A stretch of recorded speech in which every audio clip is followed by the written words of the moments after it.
Okay, so today I'm going to be reviewing products from the company Sweetwell. This company claims to make keto-friendly snacks that are guilt-free, and they make chocolate-covered nuts, they make cookies, and snack bars. I did not get samples for their meringues, but they apparently make meringues too. So all of these snacks, except for the nuts, because you can't really take calories out of a nut, are low calorie, low sugar, but they're all like pretty low protein too. All of their snack treats are gluten-free. There's no added sugars. I don't see any artificial flavors in here. All of their treats have no more than 1 net carb, and they are completely sugar-free. So of course, this is something people on the ketogenic diet would be interested in.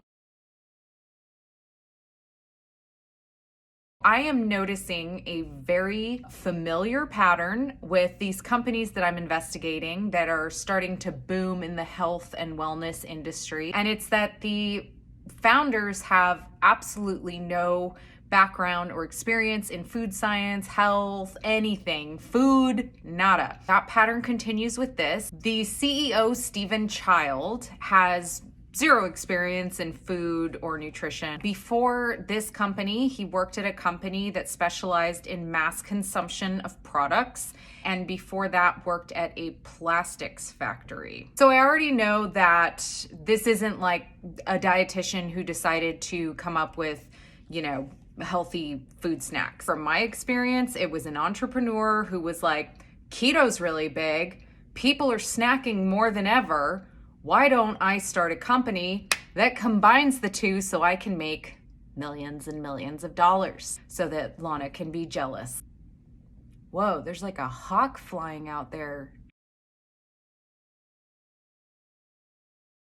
I don't like their claims. Immediately off the bat, they basically said that we have been living off sugars for so long. Now it's time for us to move into a healthier lifestyle, which is keto. I am not a dietitian that is anti-keto. I believe it has a time and a place and a purpose for very specific things. More and more research keeps coming out showing that it is effective at specific things. However, I do not believe the ketogenic diet is for everyone, and I don't think that it is a healthier way of living or that it is something that you would want to permanently do unless you're somebody who literally has some sort of genetic disorder like GLUT1 deficiency syndrome or epilepsy, where you literally have to be on this diet so that you can function like a normal human being. So I don't like the fact that they're making blanket statements like that keto's healthier and you should be living this lifestyle. There's not research to back that claim. They also state that they don't believe in rigid diets, but it would be really hard for me to name a more rigid diet than keto. Keto is a very difficult diet to actually adhere to. And it's why when I hear people saying that they're doing keto, I'm always like, are you though? I think you're doing low carb. It's very strict and it's very hard to follow. And one slight mistake can just knock you out of ketosis. And they claim that their ingredients are ethically sourced. So they're getting their ingredients from family farms in economically disadvantaged countries, cities, areas. I could not find any information to back that, so I don't know how honest that statement is. The other claim, I think where they're trying to differentiate themselves from other candy companies, is they keep saying over and over that their recipe is Belgian. So it's like a chocolate Belgian recipe, and I'll talk more about that later. I'm going to read this statement because it's really oddly worded, and I wouldn't be able to interpret it myself. Unlike other sugar alcohols, we use a truly carb-free, calorie-free, digestion-resistant sweetener that doesn't raise blood sugar levels. This is why, when calculating net carbs, you can subtract the full sugar alcohol count in the ingredients list. Doesn't that seem weird? They're saying unlike other sugar alcohols, but then they use a sugar alcohol. Their sugar alcohol somehow magically isn't like other sugar alcohols. Let's get into the product. I have been reviewing a few low-calorie snack dessert products recently, and I'm noticing, again, a repeated pattern, and that is fiber. In 2018, the FDA updated their definition of fiber, which may sound like a good thing, but it's really not. And I'll have to do a deep dive on it at some point. Basically, they opened the window to what could be called fiber on a product and make health claims. Once they did that, all of these low-calorie diet snacks and keto snacks were just like, yes, we can shove all kinds of fiber extracts into a product, claim that it's healthy, and make it low sugar, low calorie, and it's basically like an indigestible snack food with a bunch of fiber in it. I challenge you to go check out all the low calorie snacks and just see how inulin, for instance, is the shining star of all products now. Chicory root, soluble corn fiber, anyway. These products are not any different. I'm not gonna go over every single product, but they're pretty much the same. They contain things like these cookies, for instance, almond meal, butter, egg, cocoa mass, which is chocolate liqueur. They're just changing the term. Cocoa butter, whole milk, cocoa, polydextrose, which I'll get into, isomalt, soluble corn fiber, chicory root fiber. All of these are indigestible fibers.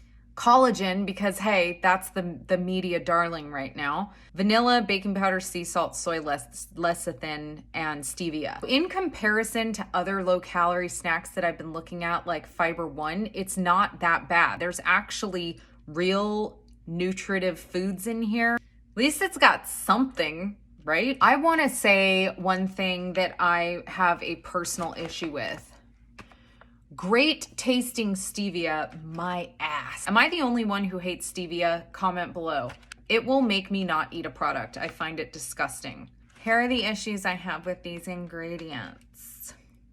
They're all about like our all natural ingredients and yada yada. And they use something called polydextrose, which is actually a synthetic polymer of glucose. It is not well tolerated. People tend to have digestive issues when they consume polydextrose, such as flatulence, cramping, pooping, just generally feeling like crap, pun intended. There is some research behind polydextrose reducing energy intake by kind of slightly curbing the appetite, acting as a prebiotic to good bacteria in the body. However, it's still being investigated, so we don't know 100% for sure. Inulin and chicory root, I've already spoken about before. There is actually a lot of research behind inulin being a prebiotic for good bacteria in the body.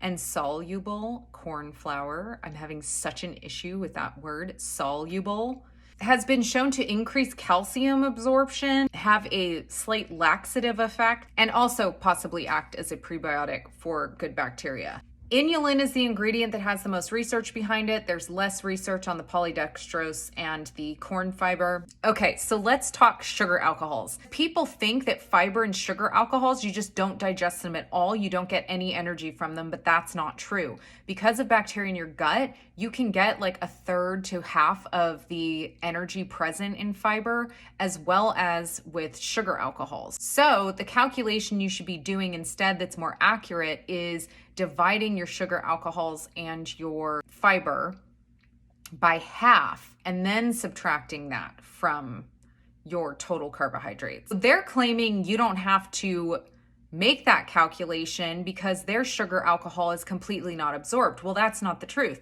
It's isomalt. It's a very usual run-of-the-mill boring frickin' sugar alcohol that gives you about half of its calories per gram. Additionally, they're using fibers that are partially digested by the bacteria in your body. And this is supported by the research that is showing that the fibers they're using in this product are prebiotic fibers, meaning they feed bacteria. That bacteria makes short chain fatty acids out of it. That is energy that you're receiving. They claim that there's one net carb in here because of their fancy math that doesn't make any sense to me whatsoever. There's 4 grams of fiber and 6 grams of alcohol. So they add that up, it's 10. They subtract it from 11 carbohydrates total, and you get 1 net carb. No, isomalt should be divided by half, and that dietary fiber should be divided by like a third or a half, but we'll do half, which means there's 6 net carbs in here. Not that all of that really matters, but I just don't like it when people aren't being upfront and they're trying to mislead people. Sorry, y'all, I forgot to film my reaction to the price. Because I'm a dietitian, Sweetwell sent their products to me for free. So for some reason that made me forget about reviewing how much these products cost. I think they are extremely overpriced. You're paying about 56 cents per one of those teeny thin little cookies I showed you. And by comparison, Quest protein cookies, which are about the size of your hand and will also deliver 15 grams of protein and 9 grams of fiber per cookie, are just 40 cents more. Additionally, Sweetwell bars are about $2 per bar, with a similar kind bar costing around $1.50. Given their basic ingredients of almond flour, egg, cocoa mass, and fiber, I don't see any justification for the price. I think they're upselling these because they have the term keto associated with them and they know they'll get away with it.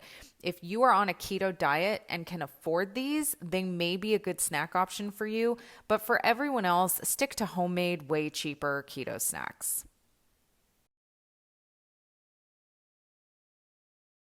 What did I think about the actual treats? Well, let me show you. So these are cookies, right? And the bag was small. There should have been about 12 cookies in here. And I was like, how are they fitting 12 cookies in this tiny bag?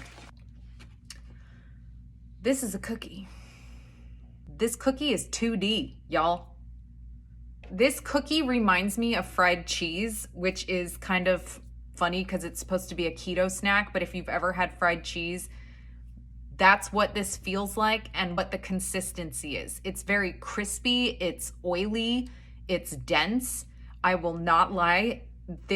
I enjoyed this a lot more than I thought I would. It tasted really good. There's a really strong vanilla smell to it though, and I don't know if it's real or fake, but to me it just smells fake.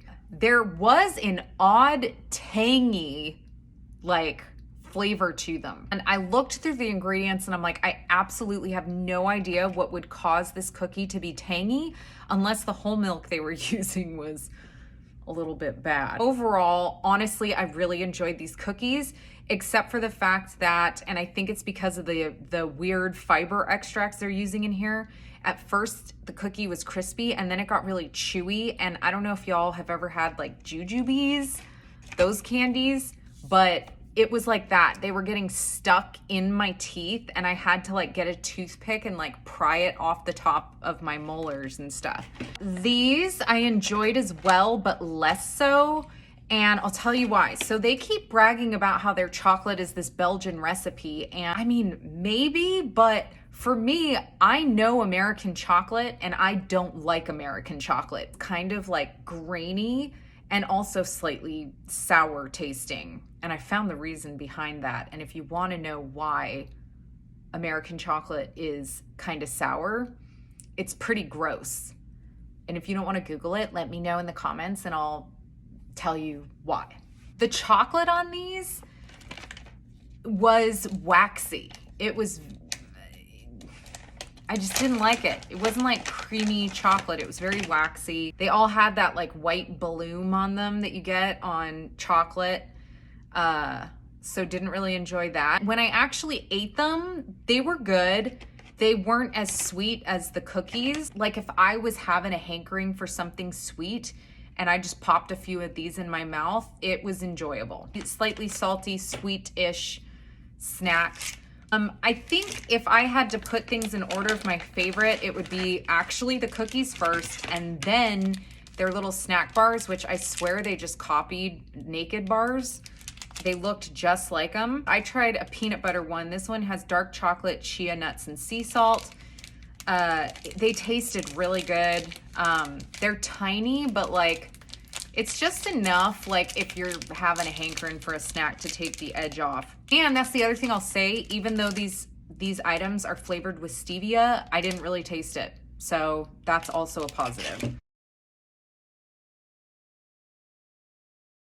If you think you're investing in a company that cares about you, like they say, they put it on their website, it's so cheeseball. We care about you, right? If you think you're purchasing from a company that has any experience in food or actually knows what they're doing when it comes to health and nutrition, this isn't it. I think they're a gimmicky brand trying to make money off of the whole keto thing. I will fully admit that I may be wrong, but there just wasn't a lot of information on their website, and I couldn't find out a lot of information about them as a company. But from what I saw, it definitely points in the direction that it's just, a company trying to make money off of what they think is a fad right now with the keto diet.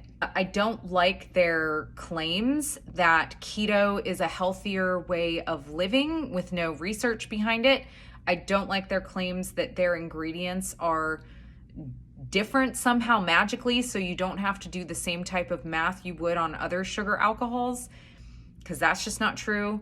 I don't think their ingredients are these amazing, crazy, ingenious, phenomenal ingredients like they're claiming they are. They're just like all the other ingredients that are in all the other low-calorie diet foods. It's the same types of fiber. It's the same types of sugar alcohols. But they tasted good. I enjoyed them. I don't remember having any types of digestive issues with them, but I will warn anyone who has issues digesting FODMAP carbohydrates, or somebody who has irritable bowel syndrome, or somebody who has had intestinal surgery or some type of modification, not only avoiding this brand and these types of snacks, but avoiding any type of low-calorie diet food snack before you check to see if they're adding in these types of fibers. Specifically, inulin is a fructan, and that is one of the carbohydrates that's very difficult to digest. It's why they're putting these fibers in this food, because your body can't really, it has issues digesting it. And for most people, they're going to pass through and it's going to be fine. But for people who have IBS and FODMAPs or, other intestinal issues, it's not going to be that easy. Overall, I say if you have money and you're just looking to take the sweet tooth off, if you're just looking to remove the sweet tooth from your face, I say go for it. As long as you don't have a FODMAP issue, as long as you don't have IBS. If you are strictly doing keto, take into consideration what I said about recalculating their net carbs, because I don't know what they're talking about, that they only have one net carb in these. Is there anything else for me to say? No, that's it. I've been talking for 28 minutes. Thank you so much for listening. I hope you enjoyed that. If you have any types of foods you're curious about and you would like to have reviewed by me, a dietitian who's also from the world of scamming people, let me know in the comments below. Otherwise, enjoy your day, y'all. Bye. Corn soluble.